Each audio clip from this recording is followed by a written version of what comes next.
I'm Lillian, 28 years old, currently in my old childhood room stuffing my final possessions into boxes. Throughout my youth, I served as the dependable eldest sibling, constantly working to maintain family harmony despite whatever chaos surrounded us. Daniel, my younger brother, is set to marry in the coming week.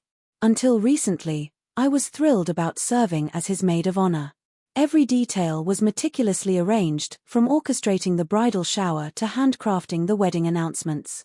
However, 3 days back, my mother presented me with a request that completely destroyed my reality.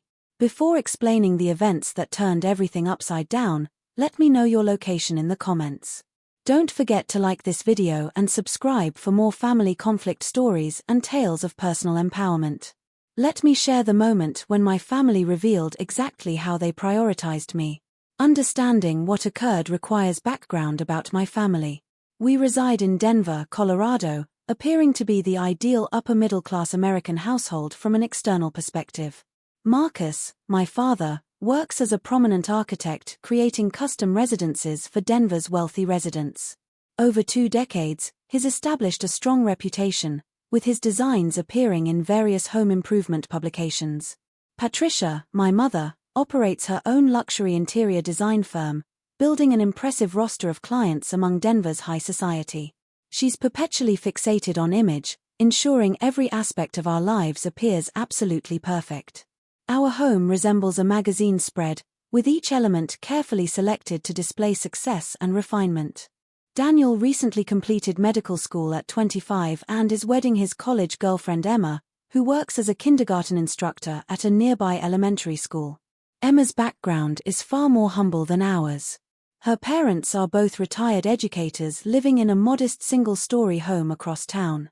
Yet she's ideal for Daniel, gentle, understanding, and exactly what he needs in a life partner. I support myself as an independent graphic designer, residing in a compact downtown apartment while accumulating savings for my future. Though unglamorous, I appreciate the creative independence and project diversity. I've been steadily expanding my clientele over recent years, collaborating with local eateries and charitable organizations. During childhood, I discovered my role as the family mediator. When conflicts emerged between my perfectionist mother and my independent brother, I would intervene to restore peace. I recall numerous family meals where I redirected discussions the moment I detected brewing tension. During holiday celebrations, I ensured everyone received adequate attention and felt valued. Somehow I assumed the position of emotional guardian for our entire family without anyone requesting this responsibility. When Daniel revealed his engagement 6 months prior, our family celebrated enthusiastically. However, alongside the happiness came pressure as Patricia immediately commenced planning what she termed the celebration of the decade. She demanded absolute perfection. Every element from florals to photography to the reception location required her meticulous oversight. I offered assistance with everything. I devoted my post-work evenings to hand-addressing invitations with elegant lettering. I managed vendor relationships, bridged communication between Emma's humble family and Patricia's extravagant vision, and dedicated numerous weekends to wedding errands. I crafted personalized invitations perfectly capturing Daniel and Emma's romance, developed a stunning wedding website, and even coordinated Emma's bridal celebration down to every minute detail. Reflecting now, I understand I was contributing this effort not solely from brotherly love, but because I desperately craved feeling necessary and appreciated by my family. Each compliment Patricia offered regarding my contributions felt like confirmation that I deserved love and acceptance. I believed I was establishing my position as a crucial component of this significant family event.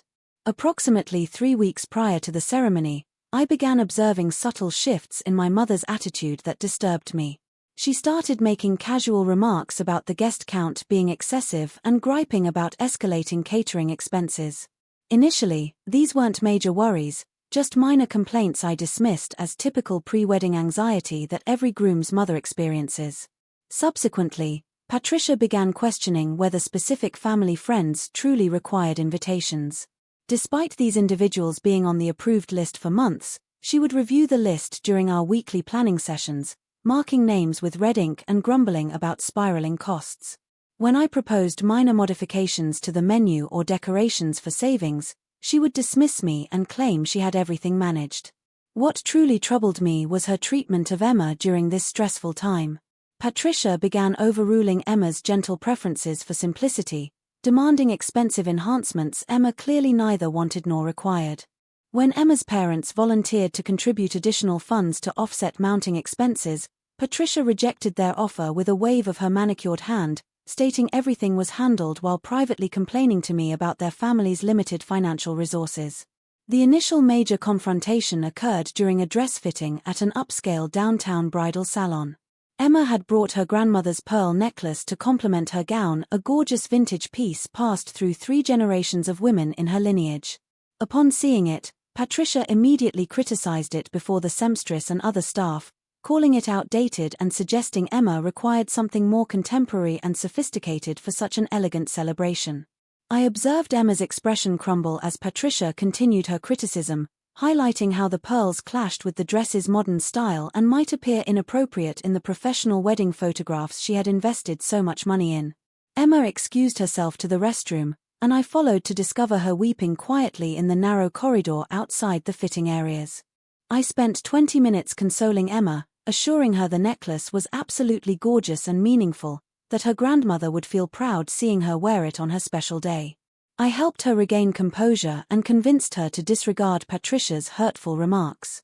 This became a repeated pattern over subsequent weeks, with me constantly mediating between Patricia's criticism and Emma's wounded feelings. Each time Patricia made cutting comments or dismissed someone's emotions, I found myself managing the damage. I would comfort Emma following particularly challenging planning sessions, reassure Daniel that everything would be perfect despite mounting tensions, and attempt to smooth relations with vendors frustrated by Patricia's constant modifications and unrealistic expectations. Meanwhile, Daniel remained largely unaware of these growing issues.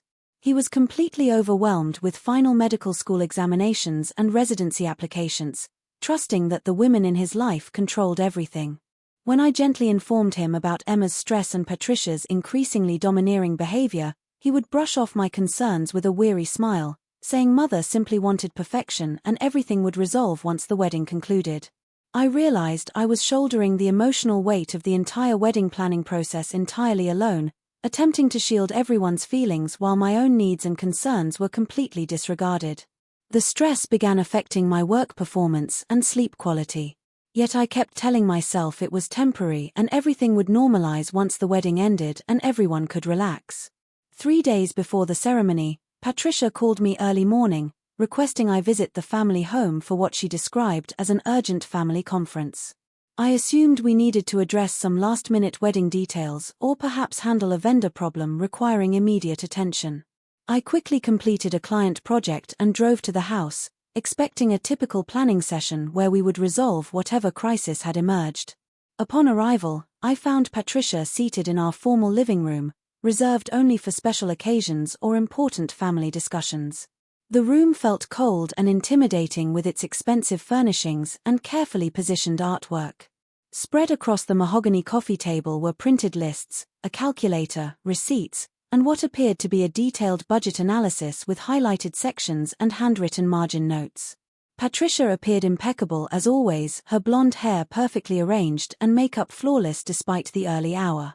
She gestured for me to sit across from her in one of the matching cream-colored armchairs, and I noticed she had printed multiple copies of whatever documents she was examining, as if she had been preparing for this meeting extensively. She began by explaining that wedding costs had escalated completely beyond control, far exceeding the family's original celebration budget. She spoke in the same professional tone she used with challenging clients, detached and businesslike.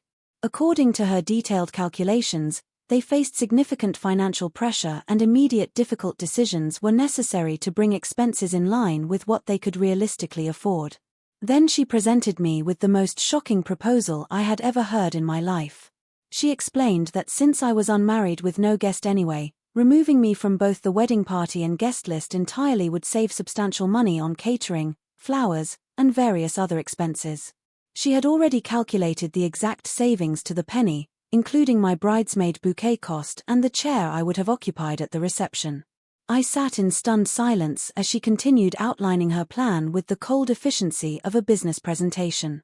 She explained how they could return my bridesmaid dress to recover that expense, eliminate my bouquet from the floral order, reduce the photographer's time since there would be one fewer person in wedding party photos, and decrease the catering count by one person.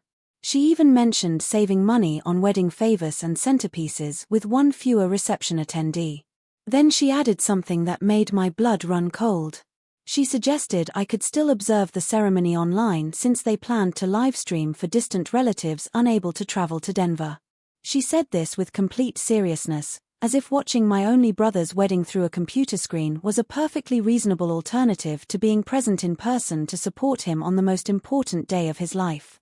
When I finally found my voice, I pointed out that I had been planning this wedding alongside her for 6 months, that I had already invested hundreds of my own hard-earned dollars organizing the bachelorette party, designing and printing invitations, and purchasing thoughtful gifts for the couple.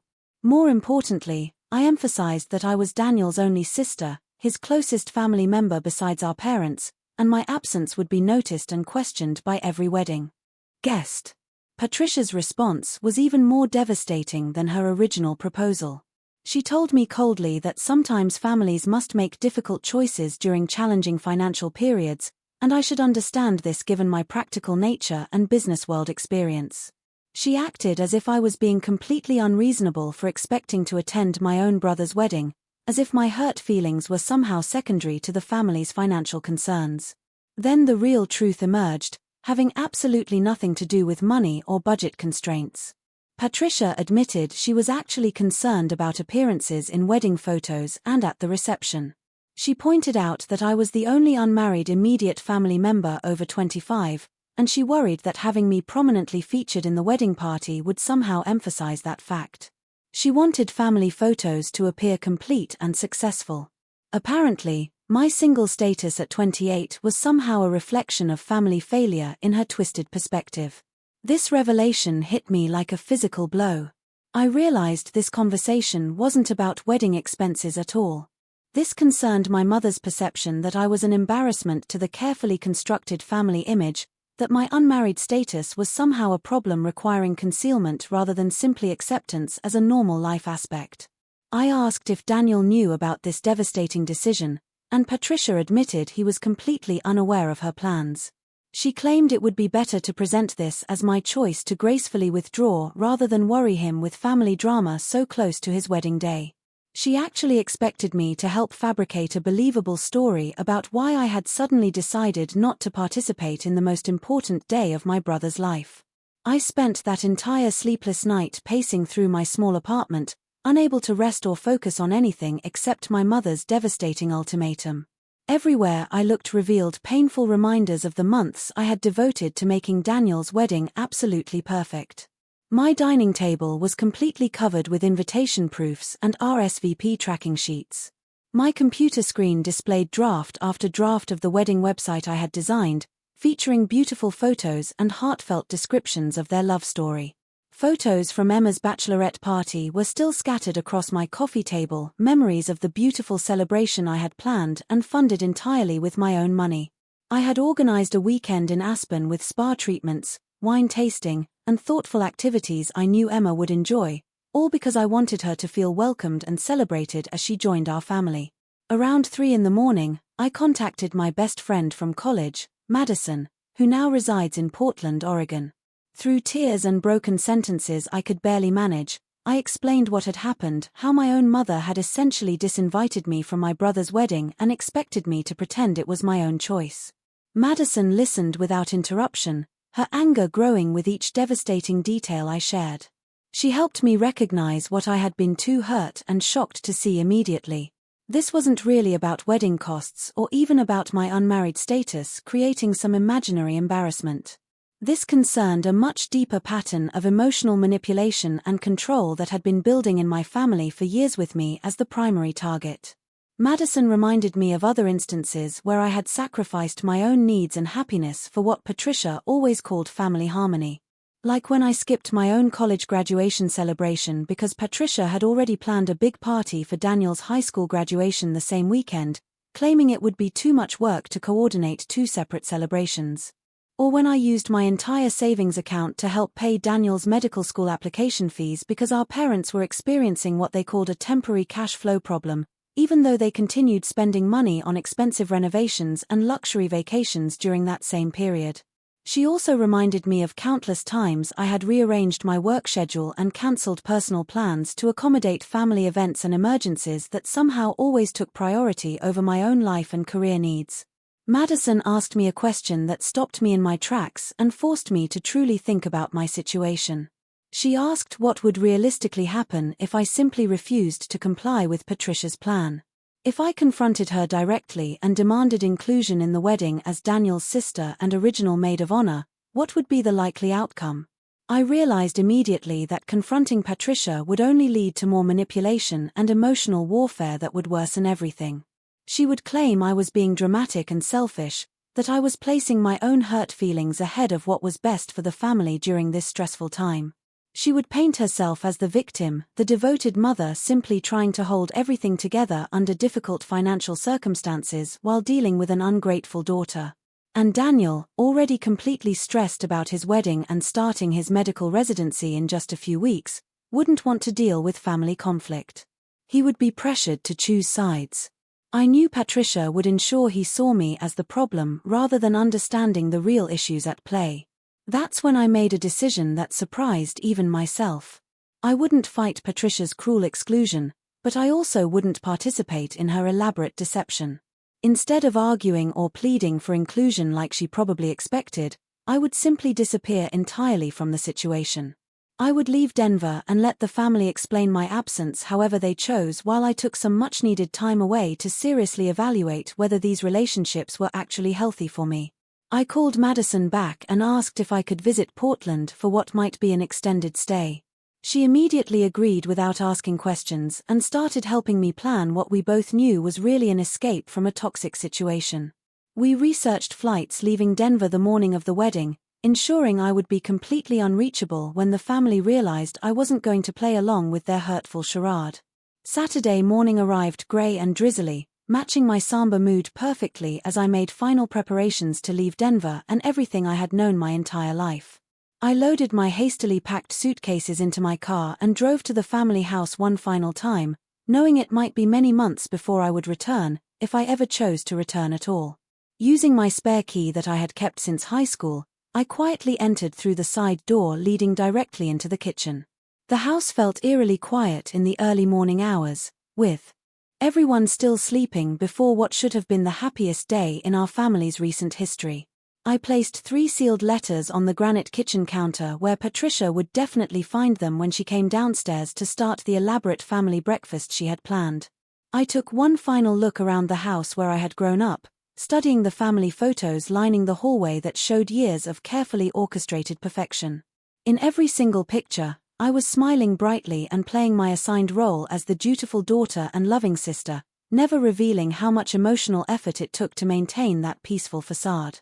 My flight to Portland departed Denver International Airport at exactly 10 in the morning.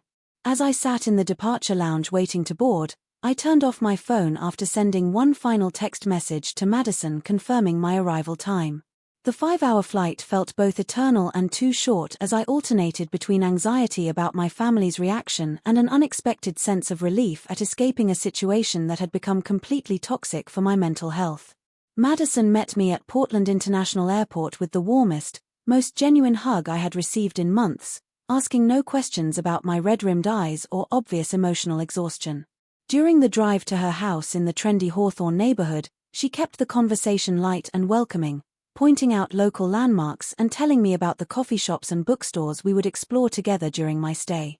Her craftsman-style house felt like a true sanctuary after the emotional turmoil of the past few days. She had thoughtfully prepared the converted basement apartment she normally used as a home office, complete with fresh flowers on the nightstand and a bottle of wine for when I felt ready to process everything that had happened. Meanwhile, back in Denver, the wedding day was unfolding very differently than Patricia had carefully planned. She discovered my letters while setting up the elaborate family breakfast she had organized for the morning before wedding preparations began. The first letter she opened was addressed to Mom and Dad, and as she read my calm but firm explanation of why I couldn't participate in their wedding charade, I imagine her carefully applied makeup began to smudge with tears of rage and panic. My letter explained that I refused to pretend my absence was my own choice when it clearly wasn't, that I was completely exhausted from being treated as expendable whenever family image mattered more than family love, and that I needed significant time away to determine whether these relationships could ever be based on mutual respect rather than manipulation and control. Patricia immediately tried calling my phone multiple times, but it went straight to voicemail since I had already turned it off at the airport hours earlier. She tried calling again and again throughout the morning, leaving increasingly frantic messages demanding that I call her back immediately and stop this ridiculous dramatic behavior that was ruining Daniel's special day.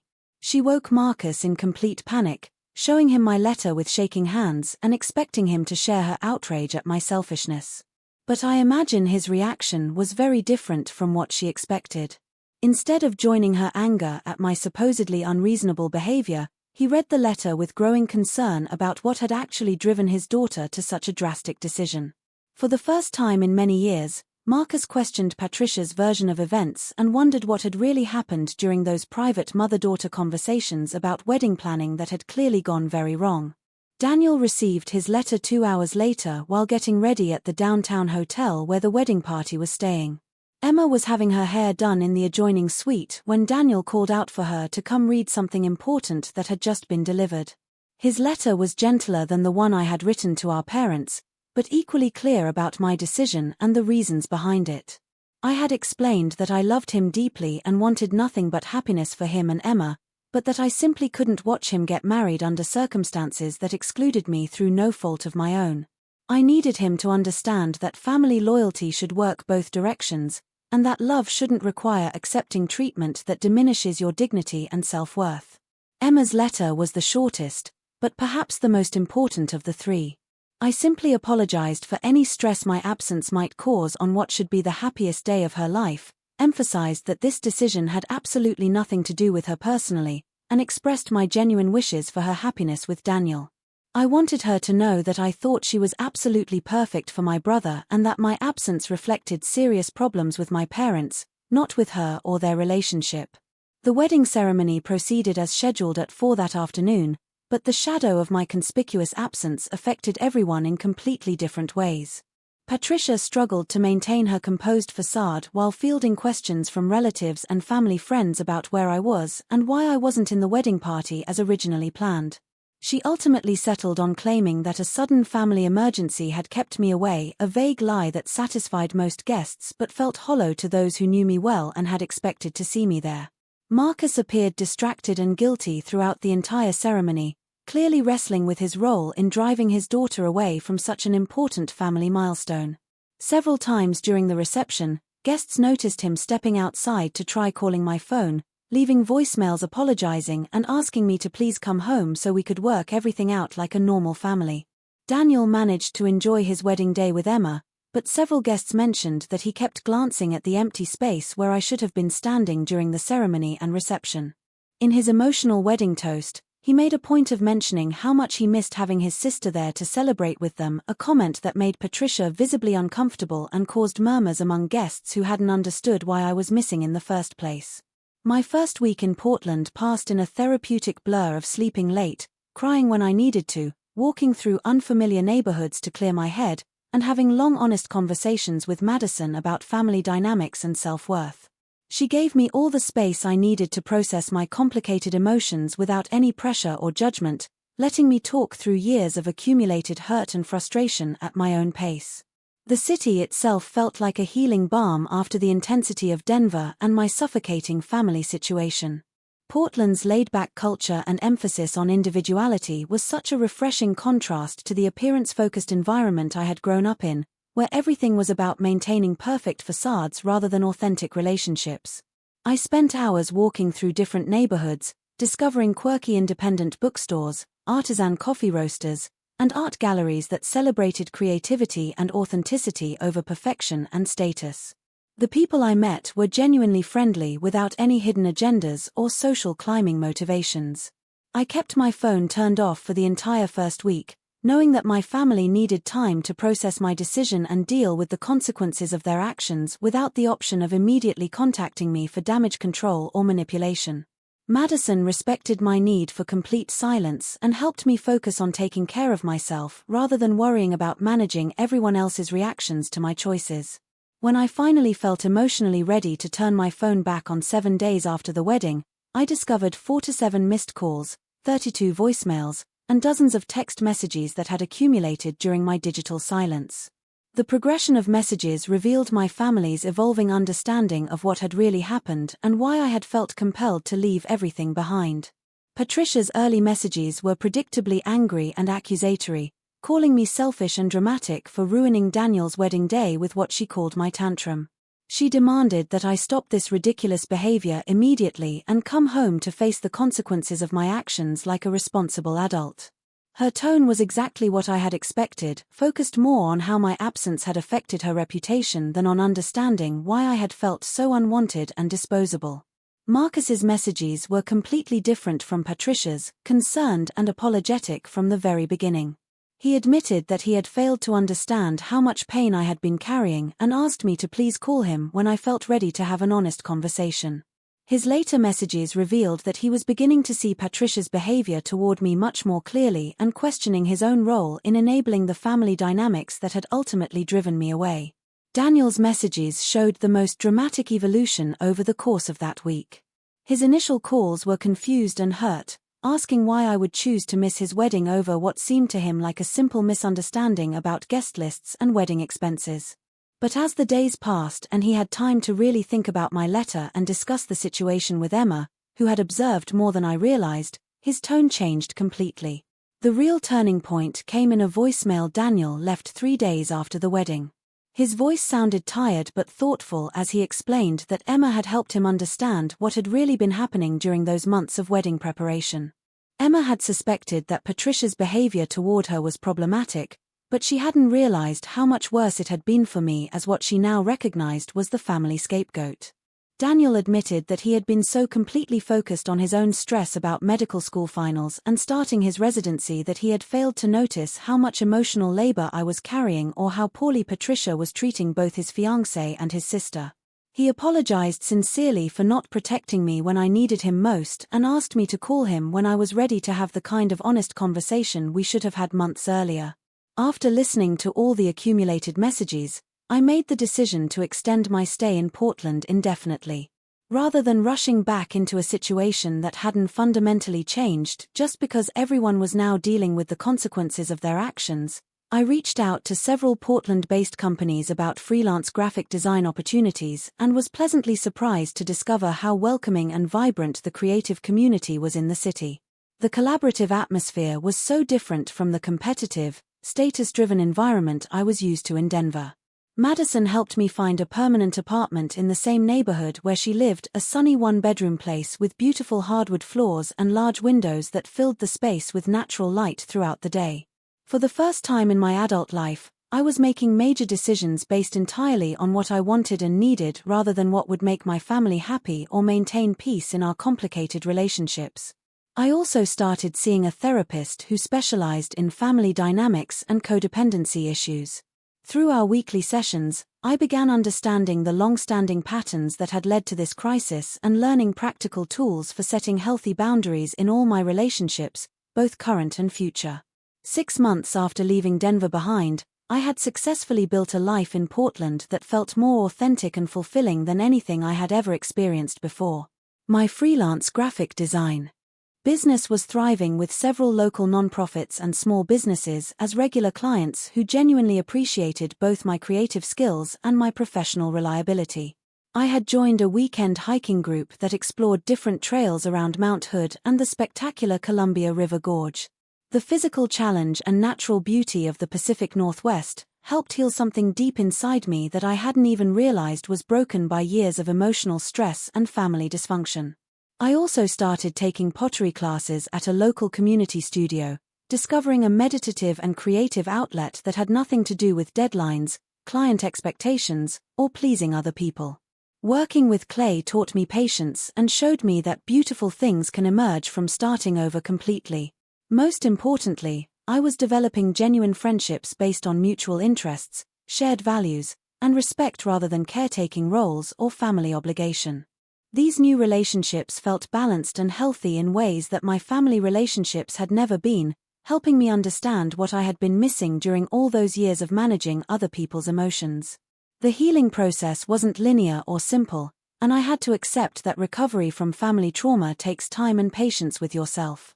Some days I missed my family intensely and questioned whether I had overreacted to what might have been just a temporary stress-related conflict that could have been resolved with better communication.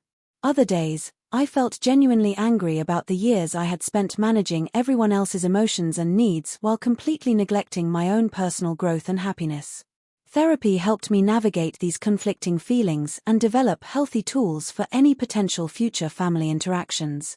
I learned that grief isn't just about death, but also about the loss of relationships and dreams that were never quite as real as you believed them to be. I had to mourn the family I thought I had, the unconditional love and acceptance I had believed existed, and the role I had played in maintaining illusions that ultimately hurt everyone involved. But alongside the grief came an unexpected and liberating sense of freedom and possibility. For the first time in my entire adult life, I was making choices based on my own authentic values and desires rather than trying to manage other people's reactions or maintain family harmony at the expense of my own dignity and self-worth.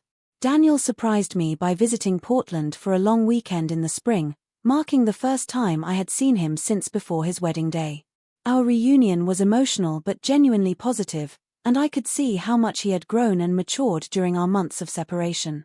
He was taking real responsibility for his role in the family dynamics and working hard to develop healthier patterns in his own marriage with Emma. He updated me thoroughly on the family situation without pressuring me to make any immediate decisions about reconciliation or forgiveness.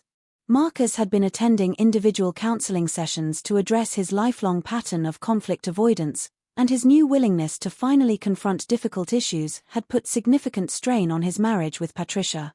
Patricia had initially resisted any suggestion that her actions toward me had been inappropriate or harmful, maintaining that she had only been trying to manage a genuinely difficult financial situation in the best way she knew how. But the loss of her relationship with me, combined with Marcus's new willingness to challenge her version of events, had forced her to examine her priorities and behavior patterns more honestly. Daniel shared that Patricia had expressed what seemed like genuine remorse for how she had handled the wedding situation, though she still struggled to articulate her feelings without becoming defensive or trying to justify her actions in some way. He made it very clear that he wasn't asking me to forgive her or rebuild that relationship, but he wanted me to know that there appeared to be some authentic recognition that serious mistakes had been made. Emma had sent me a thoughtful birthday card a few weeks earlier, thanking me for all the sacrifices I had made during their wedding planning process and expressing sincere hope that we could develop our own independent relationship that wasn't defined by the family drama. Her gesture meant more to me than any grand reconciliation attempt would have because it acknowledged my individual worth rather than just my function as a family peacekeeper. As I reflected on my journey over those transformative 6 months, I realized that disappearing from Denver hadn't really been about punishing my family for their treatment of me, though it had certainly had that effect. It had been about saving myself from a destructive pattern of self-sacrifice that was slowly eroding my sense of personal agency and self-worth. The hardest lesson I had learned was that truly loving people doesn't mean absorbing their dysfunction or taking responsibility for managing their emotions and reactions. Healthy relationships require clear boundaries that protect your own well-being while still allowing space for authentic connection based on mutual respect rather than need, guilt, or obligation.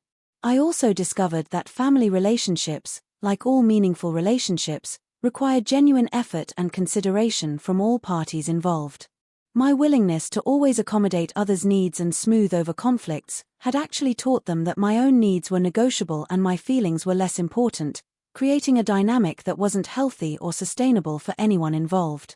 Looking toward the future, I remained cautiously open to the possibility of rebuilding certain family relationships, but only if they could be based on equality, honesty, and genuine care rather than obligation and emotional caretaking.